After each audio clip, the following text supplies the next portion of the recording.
Hello, my name is Rich Howard, owner of Architectural Builder Supply. This video is to bring you a closer look at the Record KM R4-30-0517 K control, single control, a K-style single control.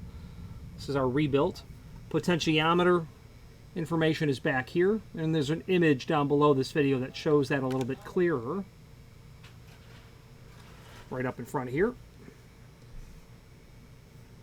Weighs about 4.5 pounds approximately. And this video is to simply serve as visual evidence of the item.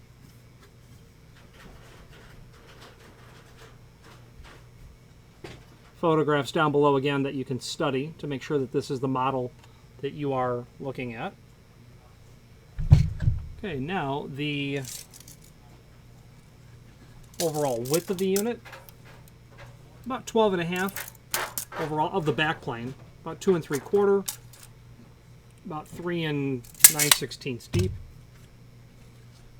Now there is a link below this video to the manufacturer's page where you can pull up not only all of the Record KM products that we sell, but also a link to the manufacturer's website, as well as a link to the full product catalog. If there are any questions on the Record KM, this is their part number 4-30-0517 K control, single K control, or any other Record KM product, please feel free to reach out to us. And thank you very much.